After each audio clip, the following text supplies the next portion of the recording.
Well, I want to make a comment in regards to matters political parties. Mount Kenya region is on the record, having started as many small political parties. Today, they have tabled the report from the committee, and we needed some time, at least 2 hours, for members to look at the report, so that they can report objectively.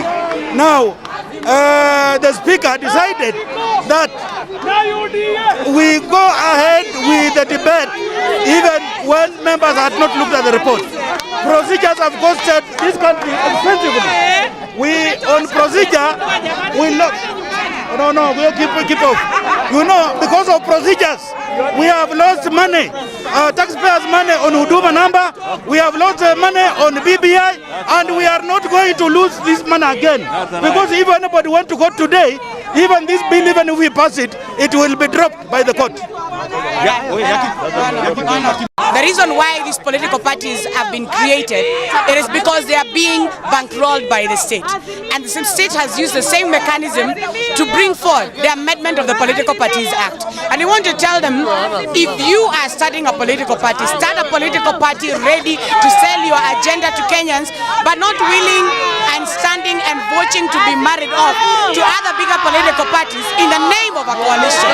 Because coalitions are in essence a combination and a gathering of small political parties who feel they are not strong enough to wait and go to the ballot and sell their agenda without leaning on other larger political parties. So we will insist.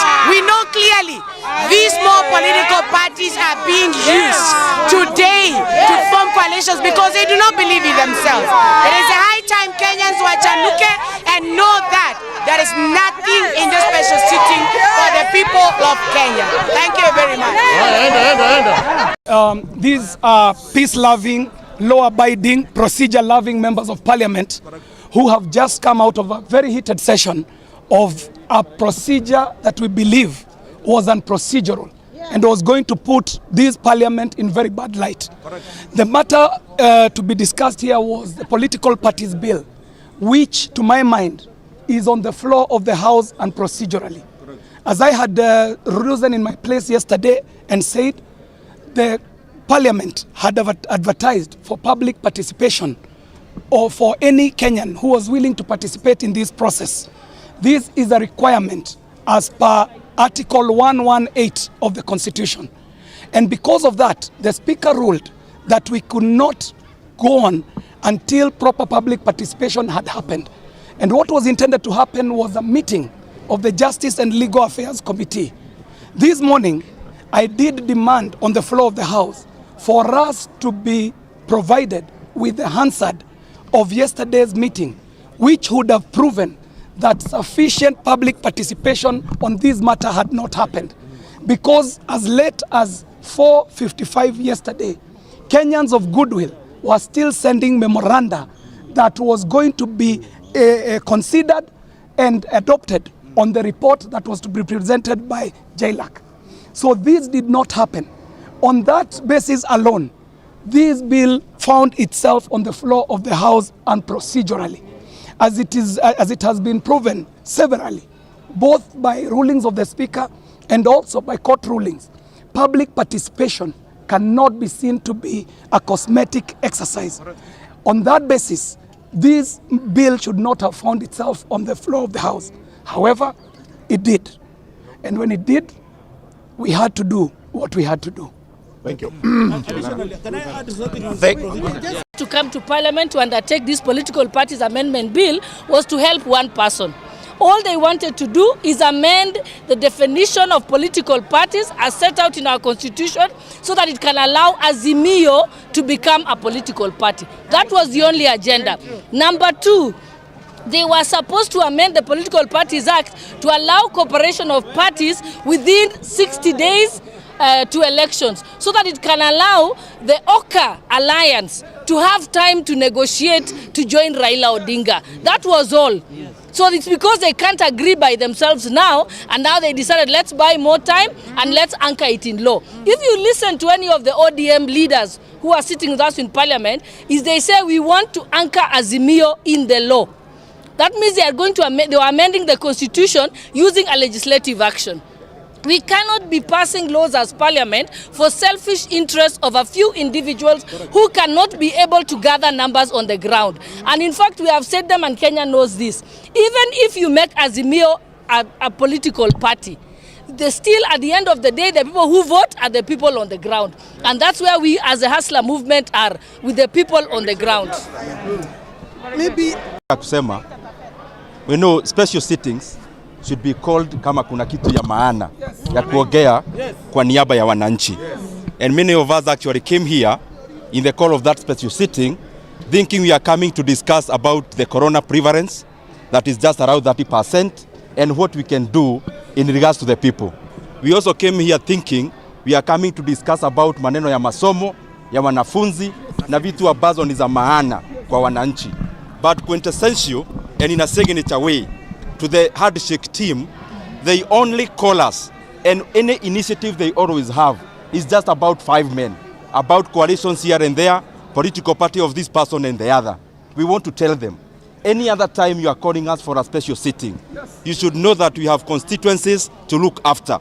We must never come here to waste time kujadili maneno ya wanaume watano na vitu ambazo hazina maana kwa mwananchi wa kawaida.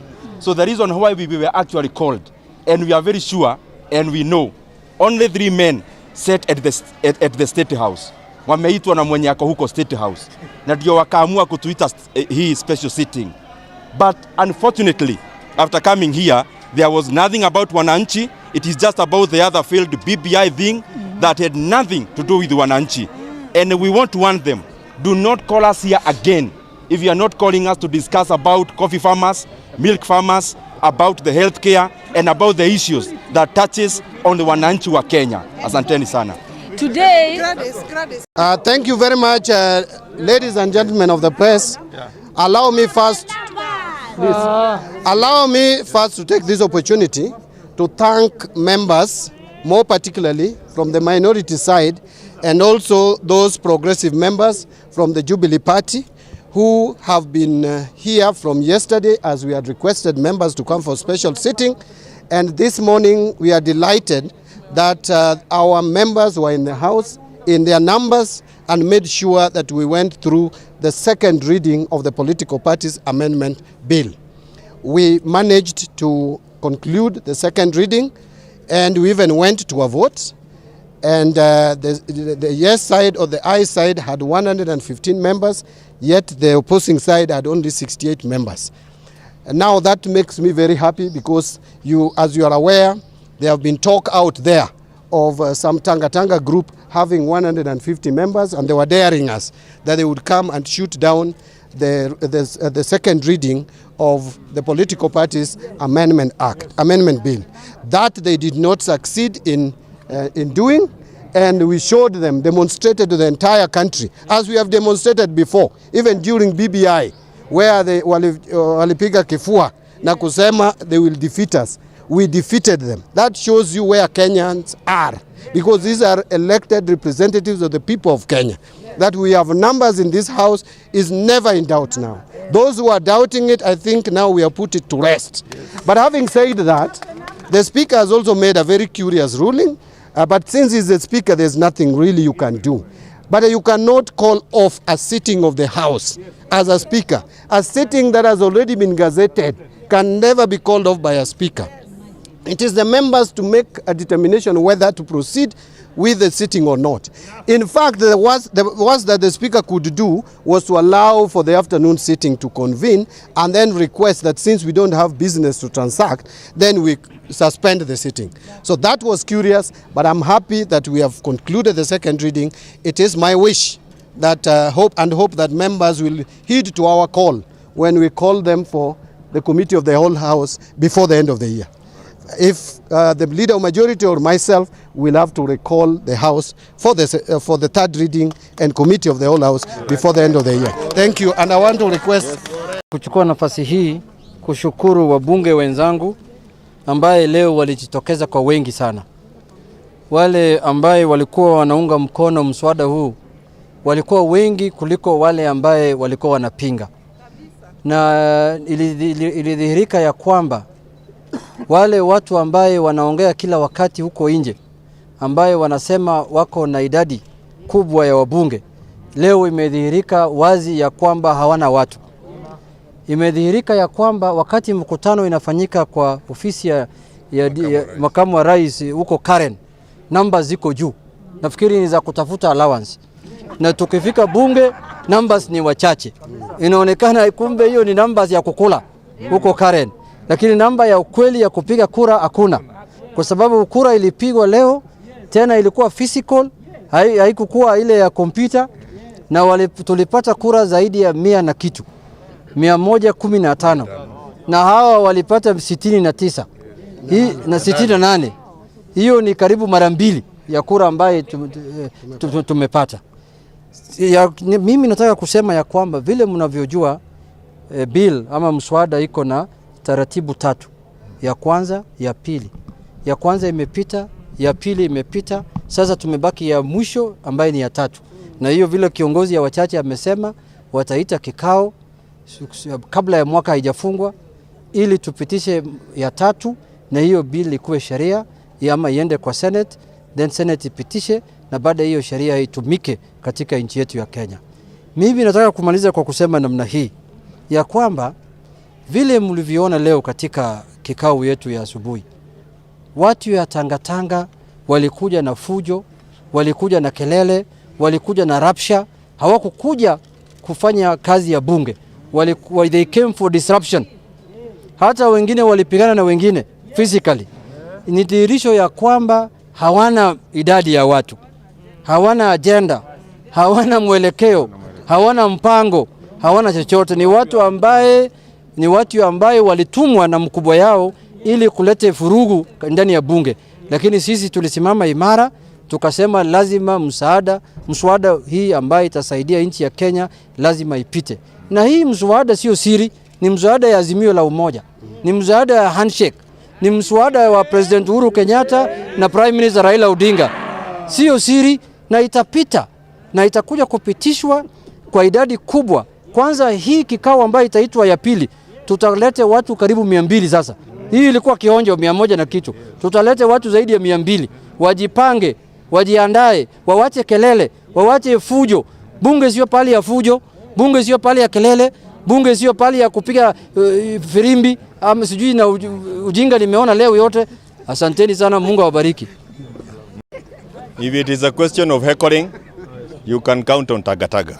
If it's a question of numbers, you can count on Azimio.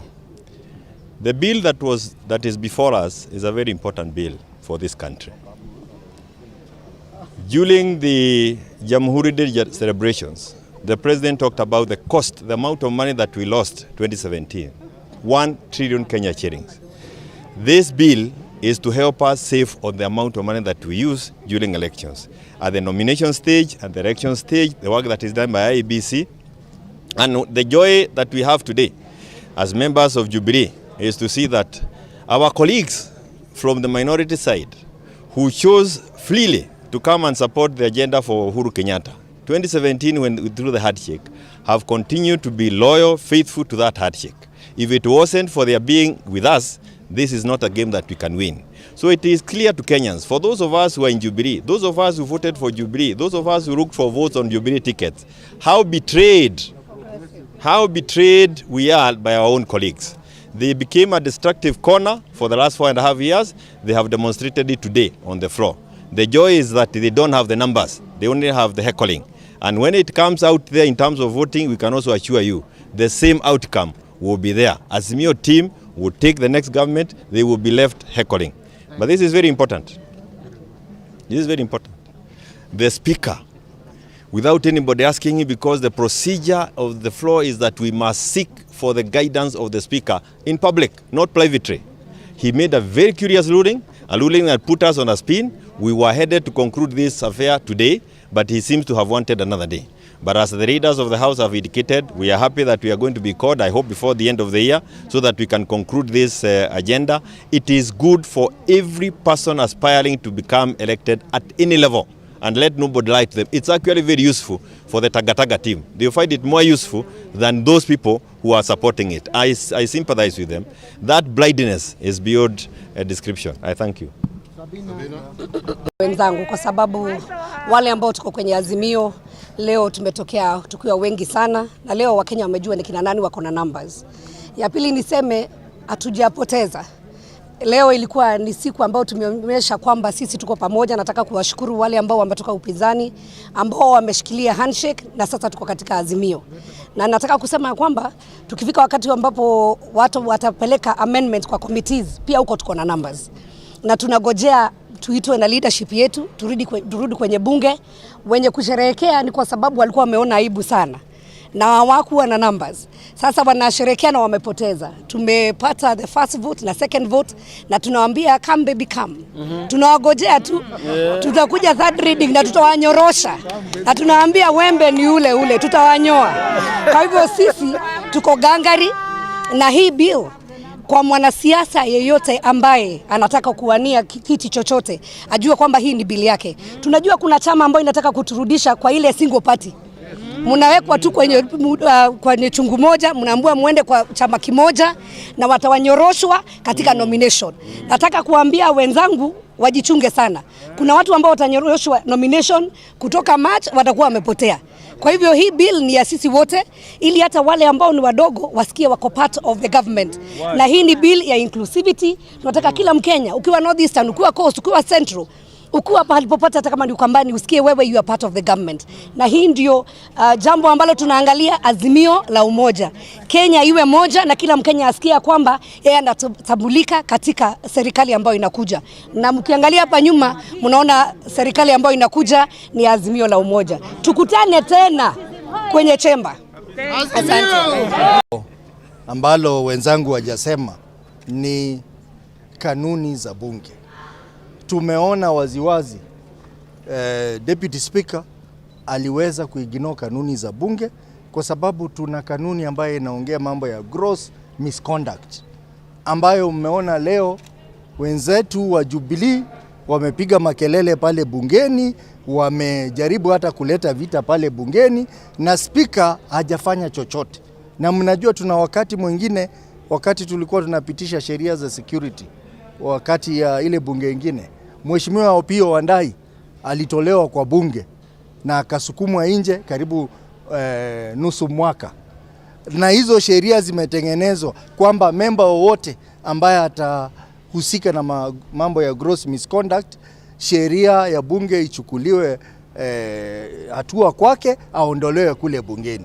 Lakini kwa sababu ya siasa za ground, Mheshimiwa Deputy Speaker amekubali watu wa Tangatanga waweze kuleta mchezo ndani ya bunge. Hilo ni jambo ambalo haliwezi likasaulika kwa historia ya bunge. Tunasema kwamba hii kikundi cha Tangatanga ni kikundi cha majambazi.